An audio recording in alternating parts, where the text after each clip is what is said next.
Titre: Le lapin pressé et le temps des douces rencontres. Il était une fois dans une forêt verdoyante, un lapin nommé Hugo. Hugo était le lapin le plus rapide de toute la forêt. Il adorait filer à travers les champs et les bois, toujours en quête de nouvelles aventures. Mais il avait un petit défaut, il était très impatient. Un jour, alors qu'il s'apprêtait à organiser la grande fête d'automne pour tous ses amis, Hugo décida de se rendre chez chaque animal pour les presser à venir. « Dépêche-toi, dit-il à l'écureuil qui ramassait des noisettes, si tu continues à traîner, nous manquerons la meilleure partie de la fête. » L'écureuil, un peu vexé, continua sa tâche, tandis qu'Hugo se mit en route vers la famille de hiboux. « Vous devez venir tout de suite, s'il vous plaît. La fête commence dans quelques minutes, » insista Hugo. Mais les hiboux, eux, avaient besoin de préparer leurs plumes pour les décorer, et ils ne pouvaient pas s'hâter. Ils lui dirent gentiment: « Hugo, la meilleure partie d'une fête est de s'impliquer dans les préparatifs. » Hugo, ignoré par son entourage, continua sa course effrénée, en bousculant au passage des fleurs et dérangeant des petites fourmis qui s'affairaient autour de leur fourmilière. « Allez, tout le monde! Vite! Il est temps de faire la fête !» cria-t-il encore. Malgré ses efforts, peu d'animaux le suivirent. La forêt, bien que pleine de vie, semblait calme. Hugo, déçu de ne pas voir ses amis le rejoindre, commença à ressentir une étrange sensation de solitude. Finalement, Hugo décida de s'asseoir sous un grand chêne pour être sûr que tout le monde le verrait. En attendant, il commença à remarquer les détails qui l'entouraient, le doux murmure du vent dans les feuilles, les rayons de soleil qui jouaient avec les ombres, et le chant mélodieux des oiseaux. Il se rappela alors que derrière chacune de ces petites choses se cachaient des moments précieux dont il ne profitait jamais. Après un moment, un très vieux tortue, nommé Boniface, s'approcha lentement de lui. « Mon cher Hugo, pourquoi es-tu si pressé ? La vie ne se résume pas à courir tout le temps, » dit Boniface d'une voix douce. « Prendre le temps d'écouter et de partager des moments avec ceux que nous aimons est ce qui rend la vie belle. » Hugo baissa la tête, réalisant qu'il avait négligé ses amis et les moments de convivialité. « Je suis désolé, Boniface. J'ai voulu tout faire trop vite et j'ai oublié d'apprécier la journée. » Juste à ce moment-là, l'écureuil, les hiboux et tous les autres animaux commencèrent enfin à arriver. Il apportait des plats faits maison et de jolies décorations qu'ils avaient préparées méticuleusement. Hugo, avec un sourire réconfortant, comprit que leur présence valait bien plus que d'arriver en avance. La fête fut merveilleuse. Ensemble, ils racontèrent des histoires, dansèrent et rièrent toute la soirée. Hugo discerna, avec une clarté nouvelle, que chaque instant partagé était comme une étoile dans le ciel de leur amitié. À la fin de la fête, Hugo remercia chacun de ses amis, leur promettant de toujours prendre le temps d'apprécier chaque moment ensemble. Il avait appris que la patience et l'écoute sont essentielles pour savourer la vie et créer des souvenirs inoubliables. Et c'est ainsi que le lapin pressé devint le lapin sage, toujours prêt à ralentir et à profiter des belles rencontres que la vie lui offrait. Leçon de vie. Parfois, il faut prendre le temps de ralentir et d'écouter, car les moments précieux se trouvent souvent dans la tranquillité. Titre: L'arbre des merveilles. Il était une fois, dans un petit village entouré d'une forêt dense et mystérieuse, un petit garçon nommé Lucas. Lucas aimait explorer les bois, mais il ne réalisait pas à quel point ils étaient importants. Un jour, alors qu'il se promenait loin de son chemin habituel, il tomba sur un arbre immense, aux feuilles scintillantes comme des émeraudes. C'était un arbre magique. Intrigué, Lucas s'approcha et toucha l'écorce rugueuse. À cet instant-là, une douce lumière émana de l'arbre, et une voix chaleureuse résonna dans l'air. « Bonjour, jeune aventurier. Je suis l'arbre des merveilles. J'ai besoin de ton aide pour sauver notre forêt. Chaque geste que tu feras ici compte. » Lucas était émerveillé et un peu effrayé à la fois. « Comment puis-je aider ? Je ne suis qu'un petit garçon. Chaque geste compte, Lucas, expliqua l'arbre. Observe bien autour de toi. L'arbre lui montra des images de la forêt d'autrefois, riche en couleurs et en vie. Mais il lui montra aussi la réalité d'aujourd'hui, des déchets jonchant le sol, des animaux effrayés, des arbres malades. Ces images frappèrent Lucas droit au cœur. « Que puis-je faire pour réparer cela ?» demanda-t-il avec détermination. L'arbre lui enseigna 3 gestes simples mais puissants. 1. Ramasser les déchets. Lucas commença à ramasser les plastiques et autres détritus qu'il trouva sur son chemin. Pour lui, cela semblait anodin, mais chaque morceau de déchet qu'il prenait éloignait le danger de la vie sauvage. 2. Planter des graines. Avec l'aide de l'arbre, il apprit à semer des graines. À chaque graine qu'il plantait, il ressentait une énergie nouvelle, celle de la vie qui grandissait. 3. Parler aux autres. Enfin, l'arbre l'encouragea à partager ce qu'il avait appris. Lucas se mit à parler de la nécessité de protéger la forêt à ses amis et à sa famille. Il organisa même des journées de nettoyage avec ses camarades. Au fil des semaines, Lucas vit la transformation de la forêt. L'air était plus pur, les animaux revenaient, et de nouveaux arbres poussaient. La magie de l'arbre s'opérait, et il comprit que chaque geste, même le plus petit, avait un impact. Un jour, alors qu'il admirait les résultats de son travail, l'arbre des merveilles lui parla à nouveau. « Binju, Lucas. Tu as compris que tout commence par une petite action. La protection de la nature est à la portée de chacun. Tu peux être un héros. » Lorsque Lucas retourna au village, il n'était plus le même. Il avait appris une leçon précieuse. Chacun de nous a le pouvoir de changer les choses, une petite action à la fois. Grâce à son engagement, il inspira tout son entourage à prendre soin de la forêt. Et ainsi, la forêt magique prospéra, et Lucas, devenu un véritable gardien de la nature, comprit que toutes les actions, petites ou grandes, comptent. Fin. Titre: La petite souris et la rivière magique. Il était une fois, dans un petit village niché au cœur d'une forêt verdoyante, une souris nommée Lila. Lila n'était pas une souris comme les autres. Elle était courageuse, curieuse et avait un grand cœur. Elle passait ses journées à jouer avec ses amis, mais un jour, en se promenant près de la rivière qui traversait son village, elle découvrit un spectacle désolant. La rivière qui, autrefois, était claire et scintillante, était maintenant polluée par des déchets, des plastiques et des produits chimiques. Les poissons avaient disparu, les oiseaux ne chantaient plus et l'eau, autrefois vive, était devenue sombre et stagnante. Lila était triste. Elle savait que cette rivière était essentielle pour la vie de son village, et elle ne pouvait pas rester les bras croisés.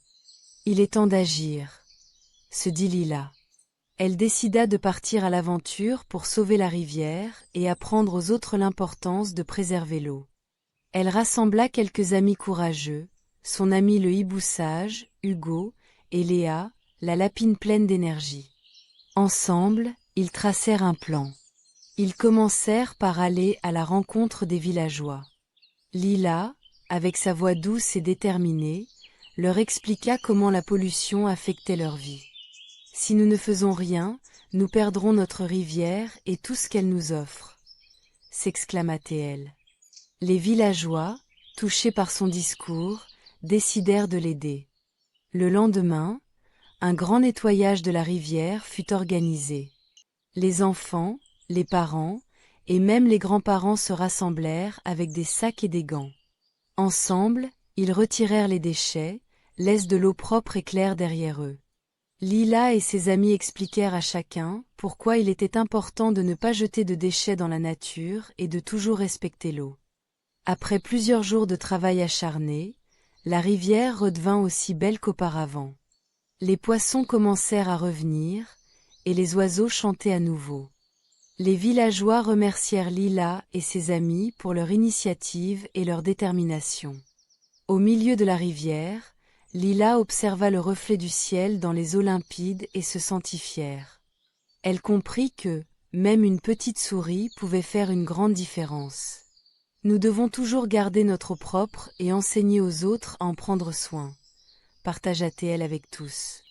Ainsi, Lila, Hugo et Léa continuèrent leur mission, visitant des écoles et des groupes pour sensibiliser les autres à l'importance de la protection de l'eau. Le village devint un exemple pour les villages voisins, prouvant que l'union fait la force et que chaque petit geste compte. Et à chaque fois que Lila se rendait à la rivière, elle se rappelait que la protection de la nature était une aventure sans fin, pleine de courage, d'amitié et de responsabilité. Leçon de vie. Chacun de nous, peu importe sa taille, a le pouvoir de faire une différence. Protéger notre environnement commence par de petites actions que nous pouvons tous accomplir. Titre: La magie du jardin perdu. Il était une fois, dans un royaume verdoyant, une princesse nommée Floriane. Elle était connue non seulement pour sa beauté, mais aussi pour son amour inconditionnel de la nature. Floriane était une princesse végétalienne, veillant à ce que chaque repas qu'elle prenait soit préparé à partir de produits cultivés dans son jardin. Malheureusement, un jour, un terrible fléau s'abattit sur le royaume. Un groupe de villageois, ne connaissant pas l'importance des ressources naturelles, laissa traînant des déchets dans le jardin enchanté, un lieu autrefois rempli de fleurs éclatantes et d'animaux joyeux. La princesse vit son jardin bien-aimé se détériorer, les fleurs flétrissant, les arbres dépérissant, et les animaux se cachant face à tant de désolation. Déterminée à restaurer la magie de cet endroit, elle décida de demander de l'aide à ses amis animaux. Elle convoqua donc une réunion dans la clairière ensoleillée du jardin. Les animaux, un sagibou nommé Sagesse, une petite souris appelée Twisty, un vieil tortue, et un groupe de joyeux oiseaux, se rassemblèrent autour de Floriane. Elle leur expliqua la situation tragique. Nous devons nettoyer ce jardin et lui redonner vie. Chaque petite chose que nous ferons comptera, déclara-t-elle avec enthousiasme. Tout ensemble, ils mirent en place un plan d'action. Sagesse, avec sa connaissance des plantes, guida Floriane pour préparer une potion magique à base de fleurs et d'herbes pour revitaliser la terre. Twisty, agile et rapide, parcourut le jardin pour ramasser les déchets, tandis que la tortue, with her steady pace, transportait les ordures jusqu'à un monticule éloigné. Les oiseaux, quant à eux, chantèrent des chansons joyeuses pour encourager leurs amis et éloigner les créatures déprimées du jardin. Au fil des jours, grâce à leur travail acharné et à leur détermination, la beauté du jardin commença lentement à revenir. Les fleurs émergeaient, les arbres reprenaient des couleurs, et les animaux revinrent, dansant de joie au milieu des nouvelles pousses. Chaque matin, ils se réunissaient pour célébrer leurs avancées et remercier la princesse pour son dévouement. Mais un jour, alors qu'ils mettaient la dernière main aux tâches de nettoyage, Floriane eut une idée lumineuse.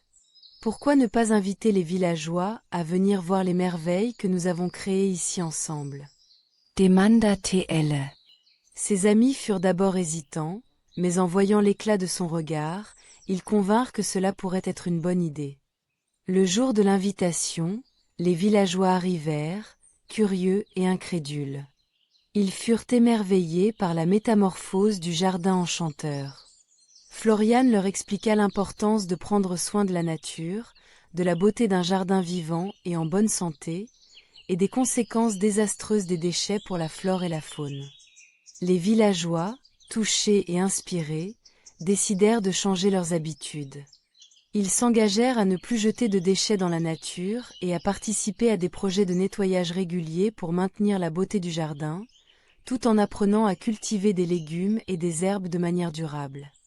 Et ainsi, grâce à la détermination de Floriane et l'aide de ses amis animaux, le jardin enchanté ne fut pas seulement restauré, mais devint aussi un symbole d'harmonie entre les êtres humains et la nature.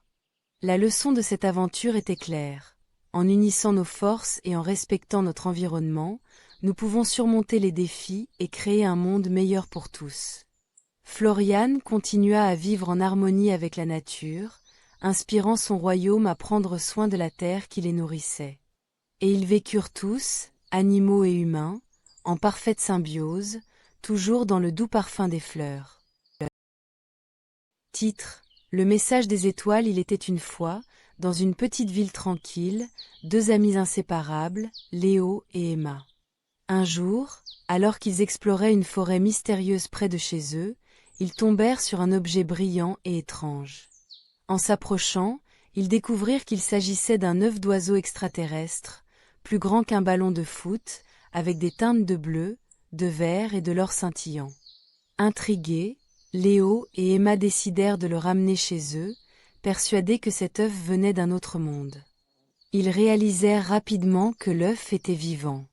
De petites vibrations émanaient de sa surface, et des lueurs s'en échappaient. Ils se mirent à discuter de ce qu'ils allaient faire. « Nous devons le protéger, » suggéra Emma, « il est peut-être le dernier espoir de son espèce. » En protégeant l'œuf, les deux amis découvrirent d'étranges pouvoirs. L'œuf, une fois exposé à la lumière de la lune, émettait des sons mélodieux qui apaisaient la nature environnante. Les fleurs s'ouvraient, les oiseaux chantaient, et les rivières coulaient plus doucement. Ils réalisèrent alors que cet œuf contenait un message, celui de la protection et de l'harmonie entre toutes les créatures de la planète. Mais un jour, des chasseurs d'extraterrestres, attirés par la lueur mystérieuse, arrivèrent en ville. Léo et Emma comprirent qu'ils devaient agir vite pour sauver non seulement l'œuf, mais aussi leur planète. Ensemble, ils élaborèrent un plan. Ils décidèrent d'organiser une fête dans la forêt, invitant tous les habitants de la ville à venir découvrir la beauté de la nature. Pendant la fête, ils expliquèrent aux adultes et aux enfants l'importance de protéger toutes les créatures, qu'elles viennent de l'espace ou d'ici-bas. La fête fut un succès. Les gens réalisèrent alors que la diversité de la vie sur Terre est précieuse et qu'il est essentiel de protéger même les plus vulnérables. Face à cette mobilisation, les chasseurs d'extraterrestres décidèrent de partir, touchés par la détermination et la passion des jeunes. Finalement, l'œuf se mit à vibrer intensément et, un matin, il se mit à éclore. Un magnifique oiseau, aux plumes chatoyantes, en sortit. Il s'étira, s'envola dans le ciel, et avant de disparaître, tourna autour des deux amis comme pour les remercier. Léo et Emma regardèrent l'oiseau s'éloigner avec un sentiment d'accomplissement. Ils avaient non seulement protégé l'œuf, mais ils avaient aussi enseigné à leur ville une leçon précieuse. La valeur de la coopération, du respect de la nature et de l'empathie envers toutes les formes de vie. Et ainsi, non seulement leur amitié grandit, mais la ville tout entière commença à prendre soin de la planète, protégeant la biodiversité qui les entourait. Leçon de vie. Chaque vie, qu'elle soit sur Terre ou d'un autre monde, mérite notre respect et protection. Ensemble, nous pouvons faire la différence pour préserver notre belle planète. Titre: L'écureuil et l'oiseau perdus dans une belle forêt vivante, pleine d'arbres majestueux et de fleurs colorées, vivait un petit écureuil nommé Sacha. Sacha était un écureuil très actif, toujours en train de grimper aux arbres ou de courir après les papillons. Mais Sacha avait un petit défaut. Il adorait ses noisettes et ne partageait presque jamais avec qui que ce soit. Un jour, alors que Sacha collectait des noisettes au bord du ruisseau, il aperçut un oiseau au plumage brillant qui semblait perdu.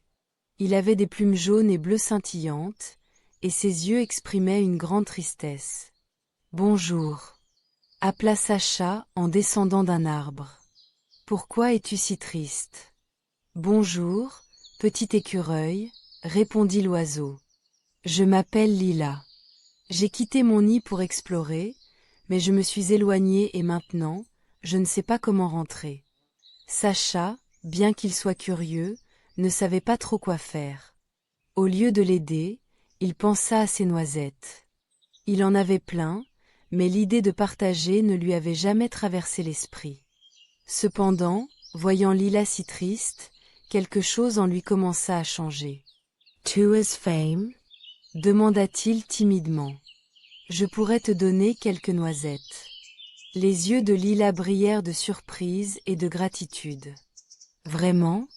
Oh, merci, c'est très gentil de ta part. » Sacha se mit à rassembler des noisettes et les présenta à Lila. Tandis qu'elle les mangeait, une idée germa dans son esprit. Peut-être que partager ces noisettes pouvait être agréable, après tout. Ils commencèrent à discuter, et Sacha apprit que Lila était en route vers son nid, situé sur l'autre côté de la forêt. « Je sais que parfois, c'est difficile de se faire des amis, » confia Lila.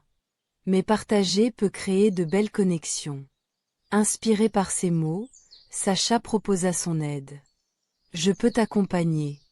Ensemble, nous pourrons trouver le chemin vers ton nid. » C'est ainsi qu'ils entreprirent leur aventure à travers la forêt. En chemin, ils rencontrèrent d'autres animaux, partagèrent des histoires drôles et collectèrent encore plus de noisettes.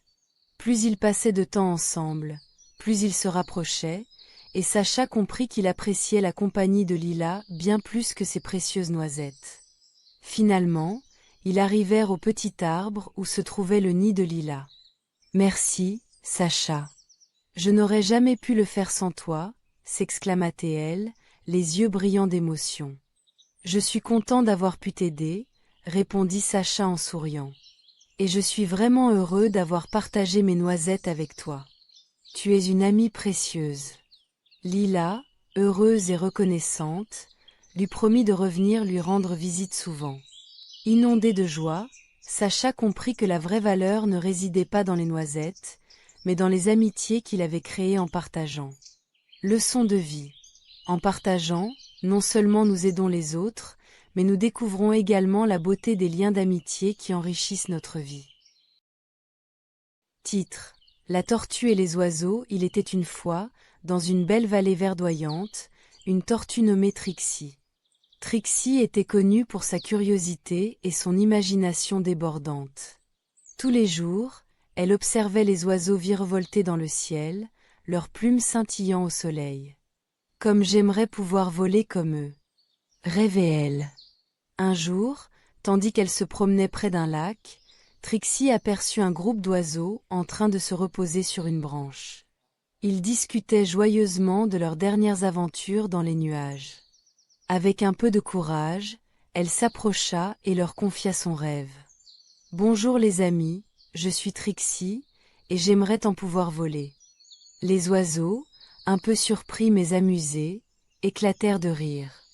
L'un d'eux, un petit colibri nommé Coco, dit « Mais Trixie, tu es une tortue. Tu es faite pour marcher sur la terre, pas pour voler dans le ciel. » Trixie, bien que déçue, ne se laissa pas abattre. « Peut-être que je peux vous aider dans vos aventures, et en retour, vous pourriez m'aider à voler. » s'exclama-t-elle avec enthousiasme. Les oiseaux, touchés par sa détermination, acceptèrent de lui donner une chance. Tout d'abord, ils lui apprirent à observer le vent et à comprendre les courants d'air. Trixie apprit à utiliser sa carapace comme une voile. Ensuite, ils travaillèrent ensemble pour construire un joli dispositif avec des plumes et des brindilles. Bien qu'il s'agisse d'un projet ambitieux, ils étaient tous motivés par le rêve de Trixie. Les jours passèrent, et à force de persévérance, ils finirent par construire une sorte de planeur tortue. Quand tout fut prêt, Trixie sentit un mélange d'excitation et d'appréhension. « Est-ce que ça va vraiment marcher ?» demanda-t-elle, le cœur battant. Les oiseaux lui répondirent en chœur. « Fais confiance à tes amis et sois courageuse. » Le grand jour arriva. Trixie grimpa sur une colline avec son planeur, entourée de ses amis. Elle prit une grande inspiration et, avec l'aide des oiseaux, elle sauta dans le vide. Au début, elle eut peur, mais très vite, elle sentit le souffle du vent sous sa carapace. Le planeur s'éleva, et Trixie vola. Elle jubilait. Les oiseaux volaient autour d'elle, chantant des mélodies joyeuses. Après quelques minutes de vol sensationnel, le planeur commença à décrocher. Trixie se souvint des leçons des oiseaux sur les courants d'air et réussit à effectuer un atterrissage en douceur, juste à côté du lac. Les oiseaux l'applaudirent avec enthousiasme. Bien que Trixie ne puisse pas voler comme les oiseaux, elle avait réalisé son rêve d'une autre manière. Elle avait appris que l'amitié, le travail d'équipe et la persévérance peuvent mener à des expériences incroyables. À partir de ce jour, Trixie ne cessa jamais de mentorer d'autres animaux, leur enseignant l'importance de croire en soi et de ne jamais abandonner ses rêves, même s'ils semblent impossibles à atteindre. Leçon de vie. Peu importe nos limitations, en collaborant avec les autres et en persévérant, nous pouvons réaliser nos rêves d'une manière qui dépasse notre imagination. Titre. La course enchantée des grenouilles. Il était une fois dans un marais verdoyant, un groupe de grenouilles qui vivaient paisiblement au bord d'un grand étang. Chaque année, elles organisaient une course pour déterminer qui serait la plus rapide de toutes. Cette année-là, l'excitation était à son comble, car la gagnante recevrait une médaille en or scintillante. Les grenouilles, nommées Lily, Paco et Gracie, se préparèrent intensément. Elles sautaient, nageaient et se concentraient sur leur entraînement. Le jour de la course, elles étaient prêtes à tout donner. Les autres grenouilles de l'étang s'étaient rassemblées pour encourager leurs favorites. Au signal du départ, les grenouilles s'élancèrent. Lily sautait avec grâce, Paco était rapide et déterminé, et Gracie, bien qu'un peu plus lente, ne manquait pas d'enthousiasme. Alors qu'elles avançaient avec détermination, elles plongèrent dans la forêt dense qui entourait leur marais pour atteindre le point de départ de la course. Mais au cœur de cette forêt, un événement inattendu se produisit. En traversant une clairière, elles tombèrent face à face avec un dragon majestueux aux écailles étincelantes et aux yeux doux.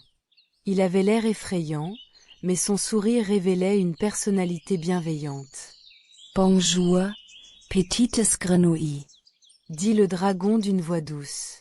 « Que faites-vous ici » Surprises mais intriguées, les grenouilles expliquèrent leur course et leur rêve de gagner la médaille. Le dragon les écouta attentivement et dit « Je peux vous aider à rendre votre course encore plus passionnante. Que diriez-vous de m'autoriser à vous accompagner » Bien que réticentes au début, les grenouilles acceptèrent finalement, curieuses de voir ce que le dragon avait en tête. Il inventa un parcours à travers la forêt, guidant les grenouilles avec soin. Au lieu de leur faire peur, le dragon les soutenait, leur montrant des obstacles, leur dévoilant des raccourcis, et même les aidant à surmonter des terrains difficiles. Au fur et à mesure qu'elles avançaient, les grenouilles réalisèrent qu'elles n'étaient pas seulement en train de courir, mais qu'elles voyaient des merveilles qu'elles n'avaient jamais imaginées. De magnifiques fleurs, des lucioles illuminant le chemin, et des ruisseaux cristallins où elles purent se rafraîchir et jouer. Finalement, elles arrivèrent à la ligne d'arrivée, mais au lieu de se battre pour la médaille, elles sourirent toutes ensemble en réalisant à quel point elles avaient profité de cette aventure inoubliable. Le dragon, admirant leur esprit d'équipe, s'approcha et dit « Il n'y a pas de vainqueur ici, mais une belle expérience à partager. Parfois, les plus belles victoires sont celles qui ne se mesurent pas. » À ce moment-là, chaque grenouille comprit que le vrai bonheur ne résidait pas dans une médaille, mais dans les moments passés ensemble, dans l'amitié et la découverte. Elles remercièrent le dragon et décidèrent d'organiser une fête en son honneur, invitant tous les habitants du marais. La course devint une tradition annuelle, mais au lieu de se concentrer sur la compétition, les grenouilles choisirent de célébrer leur amitié et les beautés de la nature. Elles apprirent une leçon précieuse. Parfois, le voyage compte plus que la destination. Et c'est ainsi que, dans ce marais enchanté, les grenouilles continuèrent à courir ensemble, mais cette fois, pour le plaisir et non pour la victoire. Fin. Leçon de vie. Le véritable esprit de compétition réside dans le soutien et l'amitié que nous partageons, et les plus belles expériences peuvent être trouvées lorsque l'on se concentre sur le voyage plutôt que sur le résultat. Titre. La lumière des souhaits. Il était une fois, dans un petit village entouré de collines verdoyantes, un jeune rêveur nommé Léo. Chaque soir, allongé sur l'herbe douce, il observait le ciel étoilé et faisait des vœux. Léo rêvait d'aventures, d'amis, et surtout, d'une vie pleine de magie. Mais malgré ses souhaits, les jours passaient, et il ne voyait rien se réaliser. Un soir, alors qu'il scrutait le ciel, une étoile filante traversa l'horizon, laissant une traînée scintillante.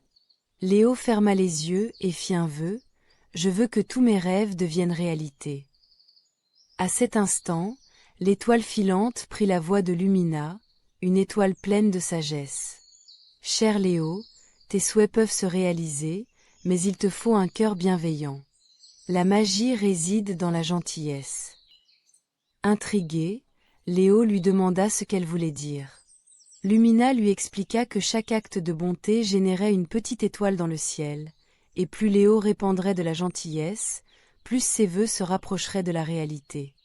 Léo, déterminé, décida de changer sa manière d'être. Le lendemain, Léo commença à aider les habitants du village. Il offrit des fleurs à la vieille Madame Rose, aida son voisin à porter des fardeaux, et partagea son goûter avec des enfants qui n'en avaient pas. À chaque geste de gentillesse, il sentait une chaleur grandissante dans son cœur. Avec surprise, il remarqua que des petites étoiles brillaient au-dessus de lui. Les semaines passèrent, et un jour, alors qu'il rentrait chez lui, Léo aperçut un groupe d'enfants tristes. Ils avaient perdu leur ballon. Léo se rappela de la magie qu'il avait évoquée, et sans hésiter, il proposa de les aider à le retrouver. Ensemble, ils cherchèrent, rirent, et dans le partage de cette quête, un lien d'amitié se tissa. À la fin de la journée, alors qu'ils se tenaient sous un ciel étoilé, Léo fit un vœu. Cette fois, il ne souhaita pas seulement pour lui-même, mais pour que tous les enfants du village aient des ballons. Au même instant, une pluie d'étoiles filantes illumina le ciel. Le lendemain, tous les enfants du village trouvèrent des ballons colorés sur leurs portes. Léo comprit alors que la bonté engendrait non seulement des souhaits réalisés, mais aussi le bonheur autour de lui. À partir de ce jour, Léo continua à semer des actes de gentillesse, et chaque soir, il levait les yeux au ciel, voyant briller les étoiles qu'il avait créées. La leçon de vie qu'il retint était claire. La magie ne réside pas seulement dans la réalisation de nos propres souhaits, mais dans la capacité à rendre les autres heureux. Chaque petit geste de gentillesse peut illuminer le monde. Et ainsi, Léo devint non seulement un rêveur, mais aussi un créateur de magie, transformant son village en un endroit où chaque jour était une étoile filante. Titre: Le voyage courageux de Clown le poisson. Il était une fois, dans un récif coloré et animé, un petit poisson clown nommé Clown. Avec ses couleurs vives et son esprit jovial, il adorait jouer avec ses amis dans les eaux chaudes de l'océan. Parmi eux, se trouvait Sam le poisson Samaï, un poisson au corps long et élégant, connu pour sa curiosité insatiable et sa bravoure. Un jour, alors qu'ils exploraient les recoins du récif, un garde marin, attiré par les belles couleurs du récif, se mit à chasser les poissons. Clown et Sam, excités par leur jeu, ne remarquèrent pas le danger qui approchait. Soudain, Sam fut attrapé dans un filet. Clown, horrifié, observa son ami se débattre, mais il comprit rapidement qu'il devait agir. « Je vais te sauver, Sam !» cria Clown, malgré sa peur. Il savait que pour libérer son ami, il devait être courageux et intelligent. Clown se souvint d'une légende que sa mère lui avait racontée sur un vieux corail magique qui pouvait rendre invincible celui qui le touchait. Ce corail se trouvait dans une grotte sombre, loin des eaux sécurisées du récif. Avec détermination, Clown se mit en route. Le voyage à travers l'océan fut plein d'obstacles, des courants rapides, des rencontres avec des prédateurs et des eaux plus sombres qu'il n'avait jamais vues. Mais à chaque défi, il se rappela de Sam, enfermé et désespéré, et cela lui donna la force de continuer. Après de nombreuses aventures, Clown trouva enfin la grotte où se cachait le corail magique. Avec une grande prudence, il toucha le corail, et soudain, il se sentit rempli de courage. Il savait qu'il pouvait maintenant sauver son ami. De retour au récif, Clown n'hésita pas un instant. Utilisant son agilité et sa vitesse, il s'approcha du garde marin, qui était alors distrait en essayant de défaire le filet. Clown bondit hors de l'eau, attirant l'attention du garde. « Ah! Lâche mon ami !» cria Clown avec toute sa force. Surpris par le petit poisson, le garde marin recula et laissa tomber le filet. Clown profita de cette occasion pour nager rapidement vers Sam, et avec toute sa force, il le tira hors du filet. Ensemble, ils nagèrent vers la sécurité du récif, où leurs amis les attendaient. La nouvelle du courage de Clown se répandit rapidement dans tout le récif. Tout le monde félicita Clown pour sa bravoure. Sam, reconnaissant, lui dit « Tu es mon héros, Clown. Sans toi, je serais resté piégé. » Clown sourit et répondit « N'oublie jamais, Sam, que le vrai courage ne consiste pas à ne pas avoir peur, mais à agir, même quand on a peur. » Cette aventure lui avait appris que l'amitié, la bravoure et la détermination pouvaient surmonter bien des obstacles. Clown et Sam continuèrent à explorer les merveilles de l'océan, mais cette fois, en faisant toujours attention l'un à l'autre, car ils savaient que l'entraide et le courage étaient les trésors les plus précieux de l'océan. Leçon de vie. Le courage ne signifie pas l'absence de peur, mais la volonté d'avancer malgré elle.